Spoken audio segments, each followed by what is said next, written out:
ಹರಿ ಓಂ. ನಮಸ್ತೆ, ಶ್ರೀ ಕಾಮಾಕ್ಷಿ ಡಿಸೈನರ್ಸ್ಗೆ ಸ್ವಾಗತ. ಇವತ್ತು ಗೋಲ್ಡ್ ಮತ್ತು ಸಿಲ್ವರ್ ಕಾಂಬಿನೇಷನಲ್ಲಿ ಒಂದು ವರ್ಕ್ ಮಾಡ್ತಾ ಇದ್ದೇನೆ. ನೋಡೋಣ ಬನ್ನಿ. ಅದಕ್ಕೆ ನಾನು ಸಿಲ್ವರ್ ಥ್ರೆಡ್ಡಲ್ಲಿ ಅಂದರೆ ಸಿಲ್ವರ್ ಜರಿ ಥ್ರೆಡ್ಡಲ್ಲಿ ಡಬಲ್ ಲೈನ್ ಚೈನ್ ಹಾಕ್ಕೊಳ್ತೇನೆ. ಈಗ ಹಾಕ್ತಾ ಇದ್ದೇನೆ ನೋಡಿ. ಇದನ್ನೇ ಡಬಲ್ ಲೈನ್ ಆಗಿ ಹಾಕಬೇಕು. ಈಗ ಆಲ್ರೆಡಿ ಆಗಿದೆ, ಡಬಲ್ ಲೈನ್ ಮಾಡಿ ಆಗಿದೆ. ಇನ್ನು ನಾನು ಸಿಲ್ಕ್ ಥ್ರೆಡ್ಡಲ್ಲಿ ನೋಡಿ 2 ಸಿಲ್ಕ್ ಥ್ರೆಡ್ ತಗೊಂಡೆ, ಇದನ್ನು ಕೂಡ ಡಬಲ್ ಲೈನ್ ಹಾಕ್ತೇನೆ. ಈಗ ಈ ಕಲರ್ ಸ್ಯಾರಿಯಲ್ಲಿ ಪಲ್ಲುವಲ್ಲಿ ಬಂದಿದೆ, ಸೊ ಹಾಗೆ ಈ ಕಲರನ್ನು ನಾನು ಕೊಡ್ತಾ ಇದ್ದೇನೆ. ಒಂಥರ ಲೈಟ್ ಗ್ರೀನ್ ಟೈಪ್ ಇದು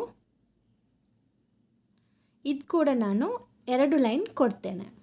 ನೋಡಿ 2 ಲೈನ್ ಆಗಿದೆ. ಈಗ ಇದು ಕಟ್ ಬೀಡಿದು ಸಿಲ್ವರ್ ಕಲರ್ ತಗೊಂಡು ಅದನ್ನು ಬಾರ್ಡ್ರಲ್ಲಿ ಕೊಡ್ತಾ ಇದ್ದೇನೆ. ಸಿಲ್ವರ್ ಕಲರ್ ಕಟ್ ಬೀಡಿದು ಸ್ಯಾರಿಯಲ್ಲಿ ಸಿಲ್ವರ್ ಮತ್ತು ಗೋಲ್ಡ್ ಮಿಕ್ಸ್ ಇರುವ ಕಾರಣ ನಾನು ಅದು 2 ಕೂಡ ಕೊಡ್ತಾ ಇದ್ದೇನೆ. ವರ್ಕ್ ಆದಮೇಲೆ ತುಂಬ ಚೆಂದ ಬಂದಿದೆ ನೋಡಿ. ಇದು ಪರ್ಲನ್ನು ಕೊಡ್ತಾ ಇದ್ದೇನೆ. ಅಂದರೆ ಸಿಲ್ವರ್ ಬೀಡು 2 mm ಕೊಡುವಾಗ ಅದು ಕಪ್ಪಾಗುವ ಚಾನ್ಸಸ್ ಇದೆ, ಸೊ ಅದಕ್ಕೆ ನಾನು ಪರ್ಲ್ ಬೀಡನ್ನು ಕೊಡ್ತಾ ಇದ್ದೇನೆ. ಇದು ಕಂಪ್ಲೇಂಟ್ ಬರಲ್ಲ ನಮಗೆ. ಆಗಿದೆ. ಈಗ ಆದಮೇಲೆ ನೋಡಿ, ಇದು ಹಾಫ್ ಕಟ್ ಬೀಡ್ ಅಂತ ಹೇಳ್ತೇವೆ. ಹಾಫ್ ಬೀಡ್ ಒಂದು ಸೈಡ್ ಮಾತ್ರ ಇರ್ತದೆ, ಇನ್ನೊಂದು ಸೈಡಲ್ಲಿ ಚಟ್ಟೆ ಇರ್ತದೆ. ಅದನ್ನು ಗಮ್ಮಲ್ಲಿ ಸ್ಟಿಕ್ ಮಾಡಿಕೊಳ್ಬೇಕು. ಅದನ್ನು ಸ್ಟಿಕ್ ಮಾಡಿ ನಾನು ನೋಡಿ ಗೋಲ್ಡನ್ ಕಲರ್ ಜರ್ದೂಸಿಯಲ್ಲಿ ಫ್ಲವರ್ ಸುತ್ತಲೂ ನಾನು ಜರ್ದೂಸಿ ವರ್ಕ್ ಕೊಡ್ತಾ ಇದ್ದೇನೆ.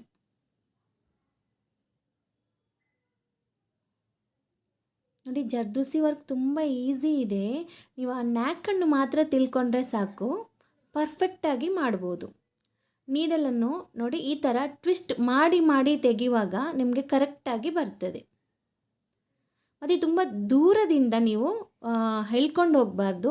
ನಾವು ಈಗ ಒಂದು ಬೀಡನ್ನು ಎಷ್ಟು ಗ್ಯಾಪಲ್ಲಿ ನಾವು ಮಾಡ್ತೇವೆ ಅಷ್ಟೇ ಗ್ಯಾಪಲ್ಲಿ ತರಬೇಕು.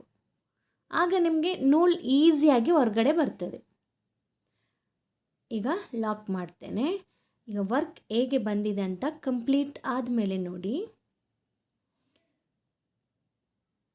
ಇದನ್ನು ನಾನು ಸ್ವಲ್ಪ ಸ್ಲೋ ಅಲ್ಲಿ ಮಾಡ್ತಾ ಇದ್ದೇನೆ, ನಿಮಗೆ ಗೊತ್ತಾಗಬೇಕಲ್ವ, ಅದಕ್ಕೋಸ್ಕರ ನೋಡಿ ಯಾವ ಥರ ನಾನು ಟ್ವಿಸ್ಟ್ ಮಾಡಿ ಮಾಡಿ ತೆಗಿತಾ ಇದ್ದೇನಂತ ನೋಡಿ. ಇದು ಸ್ವಲ್ಪ ಸ್ಲೋ ಅಲ್ಲೇ ಮಾಡ್ತಾ ಇದ್ದೇನೆ. ನೋಡಿ ಹೇಗೆ ಟ್ವಿಸ್ಟ್ ಮಾಡ್ತಾ ಇದ್ದೇನೆ.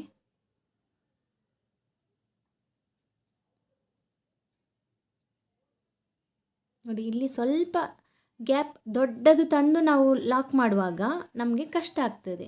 ಅದಕ್ಕೆ ಚಿಕ್ಕದಾಗಿ ಒಂದು ಬೀಡಷ್ಟು ಗ್ಯಾಪಲ್ಲೇ ನಾವು ಅದನ್ನು ಥ್ರೆಡ್ಡನ್ನು ಹೊರಗೆ ತರಬೇಕು.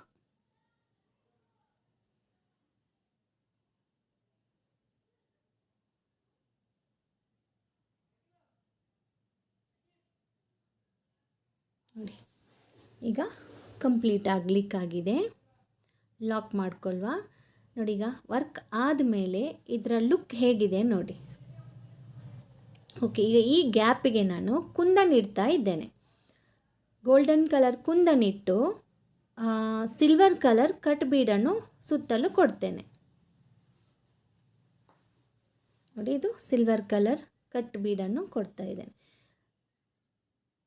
ಇದಕ್ಕೆ ಹೆಸರು ಕಟ್ ಬೀಡ್ ಅಂತ, ಗ್ಲಾಸ್ ಟೈಪಲ್ಲಿ ಬರ್ತದೆ, ಕಟ್ ಬೀಡ್ ಅಂತ ಹೇಳ್ತೇವೆ. ಸ್ವಲ್ಪ ಕೇರ್ಫುಲ್ಲಾಗಿ ಹ್ಯಾಂಡಲ್ ಮಾಡಬೇಕು ಇದನ್ನು, ಯಾಕೆಂದರೆ ಎದುರು ಅಂದರೆ ಶಾರ್ಪ್ನೆಸ್ ಇರ್ತದೆ. ಆ ಥ್ರೆಡ್ ಏನಾಗ್ತದೆ ಗಡಿ ಗಡಿ ಕಟ್ ಆಗ್ತಾ ಇರ್ತದೆ. ಅದಕ್ಕೆ ಸ್ವಲ್ಪ ನಿಧಾನವಾಗಿ ಕೇರ್ಫುಲ್ಲಾಗಿ ಮಾಡಬೇಕು. ಬಿಗಿನರ್ಸ್ಗೆ ಹೇಳ್ತಾ ಇರೋದು. ನೋಡಿ ಕಂಪ್ಲೀಟ್ ಆಯ್ತು ಈಗ. ಓಕೆ, ಈಗ ನಾವು ಆ ಸ್ಯಾರಿ ಪಲ್ಲು ಕಲರ್ ಇದೆಯಲ್ಲ, ಆ ಕಲರ್ದು ಸಿಲ್ಕ್ ಥ್ರೆಡ್ಡಲ್ಲಿ ಗ್ಯಾಪ್ ಇರುವ ಕಡೆ ಎಲ್ಲ ಫ್ರೆಂಚ್ ನಾಟ್ ಹಾಕಿ ಫಿಲ್ ಮಾಡುವ. ಲೈನ್ ಆಗಿ ಹಾಕಬಾರ್ದು, ರ್ಯಾಂಡಮ್ ಆಗಿ ಅಲ್ಲೆಲ್ಲಿ ಎಲ್ಲಿ ಗ್ಯಾಪ್ ಇದೆ ಅಲ್ಲೆಲ್ಲಿ ಹಾಕಬೇಕು.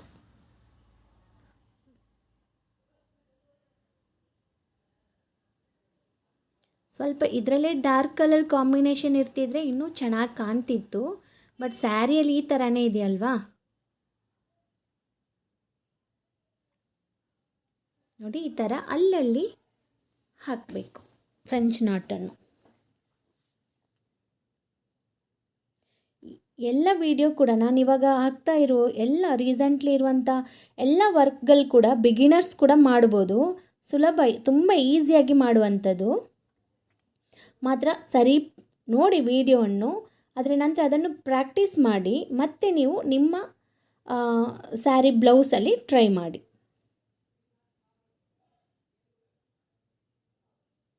ನೋಡಿ ಈ ಥರ ಕಂಪ್ಲೀಟ್ ಹಾಕಬೇಕು.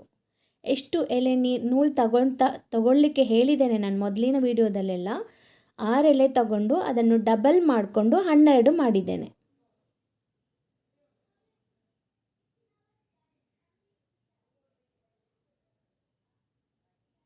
ನೋಡಿ ಕಂಪ್ಲೀಟ್ ಆದಮೇಲೆ ಯಾವ ಥರ ಕಾಣ್ತದೆ ನೋಡಿ, ತುಂಬ ಚೆಂದ ಬಂದಿದೆ ವರ್ಕ್. ಓಕೆ, ನಿಮಗೆ ಖುಷಿ ಆದರೆ ಲೈಕ್ ಮಾಡಿ, ಸಬ್ಸ್ಕ್ರೈಬ್ ಮಾಡಲಿಲ್ಲದ್ರೆ ಮಾಡ್ಕೊಳ್ಳಿ. ಬಾಯ್.